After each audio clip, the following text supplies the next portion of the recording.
Praise the Lord. தேவனுக்கே மகிமை. Dear church, I welcome all of you in the name of Jesus. சபையார் எல்லாரையும் இயேசுவின் நாமத்தினாலே நாங்கள் வரவேற்கிறோம். Happy Easter all of you. எல்லாருக்கும் ஈஸ்டர் நல்வாழ்த்துக்கள். Today we are going to knowing about the Easter.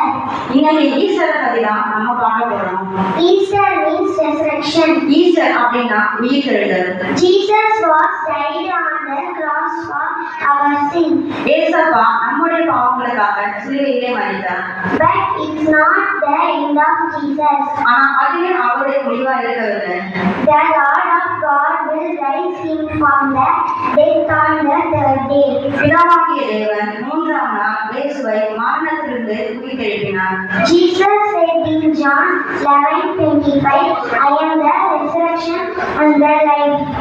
யோவான் 11ஆம் அதிகாரம் 25ஆம் வசனத்துல ஏசப்பா சொல்லிருக்காங்க, நான் உயிர்த்தெழுதலும் ஜீவனுமா இருக்கிறேன்.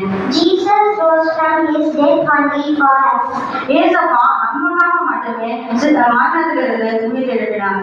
When he rose from the dead, the curse and sin and the sickness and all the bad things will broken in our life.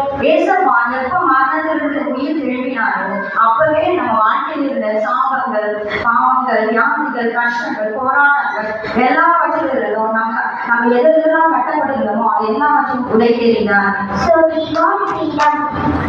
நம்ம அதனால எதைக்கும் அடிமைப்பட்டிராத ஆண்டவரை விடுதலையோடு ஆராதிப்போம். நன்றி.